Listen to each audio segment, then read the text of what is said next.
আসসালামু আলাইকুম প্রিয় খামারি ভাইরা, দেশ এবং প্রবাস থেকে যারা আমার ভিডিওটি দেখছেন সবাইকে আমার ভালোবাসা এবং শুভেচ্ছা। আবারও চলে আসলাম আপনাদের মাঝে নতুন একটা ভিডিও নিয়ে। অনেকে হয়তো বা থাম্বনেলটা দেখে অবাক হয়ে গিয়েছেন যে থাম্বনেলে কি লিখেছি। এই কথাগুলো বলার আসলে কারণটা কি? আপনারা জানেন আমি কিছুদিন আগে মোটামুটি হলস্টিয়ান ফ্রিজিয়ানের যে ক্রস গাভিগুলো, বড় বড় গাভিগুলো কিনছি, যেগুলো এখন আমার খামারে আছে। সামনেও আমি বড় বড় গাভিগুলোই কিনবো। যদিও বা এই সময় আমি অন্যান্য অনেক মানুষকেই বলি যে আপনারা ক্রস ষাঁড় গরুগুলো কিনবেন। এটা কেনার কারণ, ষাঁড় গরু কিনলে আপনি যদি 6 মাস দাম ভালো নাও পান, আজকে থেকে 6 মাস পর আপনি সেই ষাঁড় গরুটা বিক্রি করতে পারবেন, বা 7 মাস পর, এক কথায় যখন গরুর দাম ভালো পাবেন সেই সময় পর্যন্ত আপনি পালন করতে পারতেছেন এবং ষাঁড় গরুটা বড় হচ্ছে। কিন্তু গাভী গরুর ক্ষেত্রে যেটা হয় যে আমরা 3 মাস পর বিক্রি করতে বাধ্য হই, কারণ 3 মাস পর গরুটা মোটা তাজা হয়ে যাবে, ফ্যাটেনিং হয়ে যাবে। তারপর তাকে রেখে আর কোনো লাভ নেই, কারণ তারপর আর তার শরীরে যখন জায়গা থাকবে না, তখন তার মাংসও ধরবে না, কাজে শুধু খাবে, যেটা প্রতিদিন লস। লাভ হওয়ার আর কোনো সম্ভাবনা থাকে না, বা তখন লাভ হওয়ার কোনো অপশনেই থাকে না। তো আমি নিজেও গাভী কিনছি, যদিও আমার এখানে বর্তমান যে অবস্থা, মাংসের চাহিদা একেবারেই নাই, গরু বিক্রি হচ্ছে না, কারণ মাংস কাটাকাটি চলে না। কুরবানি গেল জানেন, এখন একটু মাংস এমনিতেও মানুষ কম খাবে। তো এখন এই সাইজের ছোট ছোট যে গরুগুলো আছে, ছোট গরুগুলো একটা যদি কেটে বিক্রি করে, কষাই সারাদিন বিক্রি করে, তার জায়গায় এই যে বড় বড় গাভীগুলো নিলাম। আমি জানি না 3 মাস পর কি অবস্থা হবে, হয়তোবা 3 মাস পর একটা ভালো মার্কেট পাবো। যদি 3 মাস পর ভালো একটা মার্কেট পাই, ইনশাল্লাহ, যদি সাধারণ বাজারও পাই, মানে 600 টাকা কেজি, আমার বর্তমান বাজারে 750 টাকা কেজি মাংস, আমি যদি অ্যাভারেজে 600 টাকা কেজিও পাই, আলহামদুলিল্লাহ, আমি এখান থেকে কিন্তু প্রচুর একটা বড় প্রফিট করতে পারবো। বড় প্রফিট এই কারণেই বললাম, আমি যদি 600 টাকা কেজিতেও যদি পাই, তারপরও আমার এইখানে খামারে বর্তমান যে গরুগুলো আছে এগুলোর মোটামুটি খুব ভালো একটা দাম পাবো। যে দামটা পাবো, মিনিমাম প্রত্যেকটা গরু কেনা দাম থেকে 50,000, 60,000, 70,000 করে বেশি পাবো, কিন্তু আমার খাবার খরচ হবে সর্বোচ্চ 20 থেকে, সর্বোচ্চ সব থেকে যেটা বেশি খাবে সেটা 30,000 পর্যন্ত খেতে পারে 3 মাসে। তো আমার কিন্তু প্রত্যেকটা গরুতে 20-25,000 বা 30,000, 35,000 প্রফিট চলে আসবে, যদি আমি 600 টাকা কেজি দাম মাংস পাই এবং পরিপূর্ণ ফ্যাটেনিংটা করতে পারি। তো আল্লাহ দিলে, যেহেতু গরু ফ্যাটেনিং আমি করি, ফ্যাটেনিংটা নিয়ে আমি চিন্তা করি না, মোটা তাজা আমি করতে পারবো ইনশাল্লাহ। চিন্তা করি এই বাজারটা নিয়ে। তো এই বাজারটা যদি না পাই, তখন কিন্তু আমার মানে মোটামুটি লস হওয়ার কোনো চান্স নেই হাড্ডি গাভিতে, কারণ হাড্ডি গাভির দাম যদি একেবারে না পান, তারপরও অন্তত আসলটা তুলে আনতে আপনি পারবেন। কিন্তু আমার এই আশাটা আসলে বিফলে যাবে। আমি যে এইবার আশাটা করছিলাম যে আমি গরুগুলো বিক্রি করবো আজ থেকে 3 মাস পর, তখন মোটামুটি মাংসের চাহিদা শুরু হবে, একটা ভালো দামের প্রফিট করে বিক্রি করবো। আমি সামনেও কিন্তু আমার খামারের শেডের কাজ চলতেছে, শেডের কাজগুলো শেষ হলে 1 মাসের মধ্যে হয়তো আমি আরো গরু ঢুকাই দিব যতগুলো পারি। তো ওই হাড্ডি গাভি কিন্তু ঢুকাবো। কিন্তু আমি জানি না আমি দামটা কেমন পাবো, হয়তো বা ভালো পেতে পারি, হয়তো বা খারাপ পেতে পারি। তো এখানে আমি প্রথমে যেটা বলি যে আপনারা আমাকে অনেকে ফোন করে বলতেছেন যে ভাই, সামনের জন্য কোন গরু নির্বাচন করব। আমি বলি, আপনাদের যদি রিস্ক নিতে ভালো লাগে, যে না আমি খামার করব, আমি একটু রিস্ক নিব, হয় অধিক লাভ করব, নাহলে কম লাভ করব, তাহলে আপনি গাভী ঢুকাইতে পারেন। কারণ গাভীটা এখন যদি আপনি ঢুকান, এটা লটারির মতো কাজ করবে। কারণ গাভী গরু যদি দাম পান, মানে ষাঁড় গরুর থেকে কিন্তু এখানে অনেক বেশি প্রফিট করতে পারবেন, যেহেতু আপনি 70,000 টাকা দিয়ে একটা গাভী কিনে 5 মণ 6 মণ মাংস লাগাইতে পারবেন। কিন্তু 70,000 টাকা দিয়ে একটা ষাঁড় কিনে আপনি কিন্তু 4 মণের উপর মাংস লাগাইতে পারবেন না 3 মাস, 4 মাস বা 5 মাসে। সর্বোচ্চ 4 মণ লাগাইতে পারবেন। তো গাভীটাতে কিন্তু প্রফিটটা আপনি বেশি করবেন, কিন্তু গাভীতে আবার রিস্ক আছে, যেটা বললাম যে দাম না পেলেও বিক্রি করতে বাধ্য হবেন, কিন্তু ষাঁড় গরুতে বাধ্য হবেন না। যখন ইচ্ছা তখন বিক্রি করতে পারবেন, সব থেকে যখন বেশি দাম পাবেন তখন বিক্রি করতে পারবেন। এক্ষেত্রে ষাঁড় গরুতে কিন্তু 12 মাস লাভ হবেই, মানে ষাঁড় গরুতে লসের কোনো সম্ভাবনা নাই। আমি এই যে কিছু আগেও যে 2টা প্রজেক্ট করলাম ষাঁড়ে, আমার কিন্তু প্রত্যেকটা প্রজেক্টেই মোটামুটি প্রফিট হয়েছে। ষাঁড় গরুতে কিন্তু প্রফিট হয়, প্রফিট হয় এই কারণেই যে আপনি রেখে দিতে পারেন, সময় অনুযায়ী বিক্রি করতে পারেন, কিন্তু গাভীতে আসলে রাখা যায় না। এই জন্য বাধ্য হয়ে বিক্রি করতে গেলে হয় কি, অনেক সময় দাম না পেলেও বিক্রি করতে হয়। তখন আপনারা বলতে পারেন যে তাহলে আপনি ষাঁড় না কিনে গাভী কেন কিনলেন? এই যে আমি কথাগুলো আপনাদের বলতেছি যে এই সময় ষাঁড় পালন করলে 6 মাস পর দামটা ভালো পাবেন, মানে আপনারা ইচ্ছা মতো বিক্রি করতে পারবেন। এই চিন্তা ভাবনা কিন্তু আমার মতো সকল খামারিদের মাথায় ঘুরপাক খাচ্ছে। সবাই হাটে যাচ্ছে, ষাঁড় গরুটা কিনতেছে। আমার কিন্তু প্ল্যান ছিল আমি ষাঁড় গরু ঢুকাবো। তো ষাঁড় গরু যখন আমি হাটে কিনতে গেলাম, দেখলাম এত পরিমাণ চাহিদা যে ষাঁড় গরুর বাজার প্রচন্ড। মানে কুরবানিতে যে ধরনের বাজার ছিল, এখন তেমনই বাজার ষাঁড় গরু।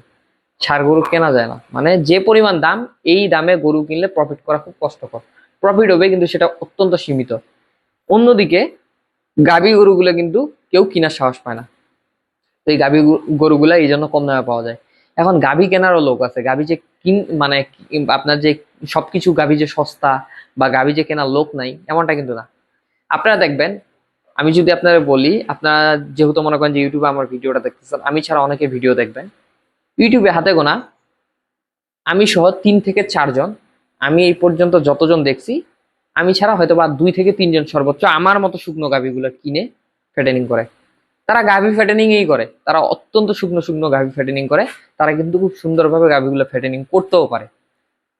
আর আমরা যারা এই শুকনো গাভীগুলো ফেটেনিং করতেছি, আমরা কিন্তু সবাই মেডিসিন যুক্ত খাদ্য তৈরি করে তারপর গরুকে খাওয়াই, তারপরে কিন্তু গরুগুলো ফেটেনিং হয়। তো এই মেডিসিন নিয়ে যারা কাজ করে তারা কিন্তু অত্যন্ত শুকনো শুকনো বা রোগা দুর্বল গাভীগুলো কেনার সাহস পায়।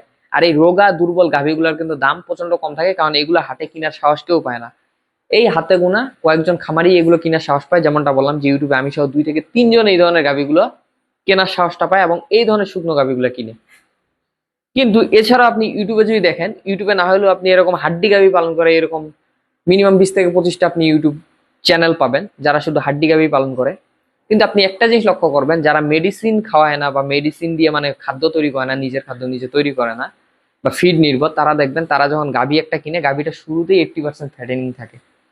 এখন ধরেন একটা গাভী কিনছে, তার শরীরে আছে 5 মণ মাংস, সে এনে সেটাকে মোটা করে আরো 1 মণ মাংস বাড়ায় বা 1.5 মণ মাংস বাড়ায় 3 মাস পর বিক্রি করে দেয়। মানে তারা একেবারে শুকনো গাভীগুলো নেওয়ার সাহস পায় না। আমি নিজেই কালকে একটা ভিডিও দেখতেছিলাম, আমার চোখে একটা ভিডিও চলে আসছে, দেখতেছি যে এক খামারি মানে মোটামুটি মোটা, আমার হিসাবে ওই গরুগুলো বিক্রি করে দেওয়ার উপযোগী গরু, ওই ধরনের মোটা গরু কিনে আনছে এবং তার কথা ছিল এমনটা যে শুকনো গরু কিনে লাভ নেই, শুকনো গরু তৈরি হইতে চায় না, এই মোটা গরুগুলো আমি 2 মাস 3 মাস খাওয়াইলে সুন্দর ফুল ফ্যাটেনিং হয়ে যাবে। কিন্তু আমি চোখ দিয়ে দেখতেছি অলরেডি 80% ফ্যাটেনিং হয়েই আছে। তো 80% ফ্যাটেনিং এ মানে গরুকে আপনি আর 20% মাংস ধরায় আপনি আর সেখানে কয় টাকা লাভ করবেন? আপনার তো অলরেডি 80% হয়েই গেছে, আর 20% মাংস ধরায় এখানে আহামরি 2,000 4,000 5,000 টাকা যদি লাভ করেন 3 মাসে, এটা লাভের কিছুই না। কারণ আপনি যদি দুইটা যদি কর্মচারী রাখেন খামারে, আপনার 2 4 5 হাজার টাকা গরুতে যে লাভ, সেটা কর্মচারীর বেতনেই চলবে না। কিন্তু আমরা যারা মেডিসিন দিয়ে গরুগুলো আসলে খাদ্য তৈরি করে খাওয়াই, আমাদের গরুগুলা দেখিয়েন যে আমরা কিন্তু খুব শুকনো শুকনো গরু কিনি। তো এই শুকনো গরু কেনার যেহেতু লোক কম, যেটা বললাম যে মোটা গরু সবাই মোটা করতে পারে 80% ফ্যাটেনিং গরুগুলা, তো এই 80% ফ্যাটেনিং গাভীগুলার কিন্তু চাহিদা হাটে মোটামুটি ষাঁড় গরুর মতনই প্রচন্ড বেশি।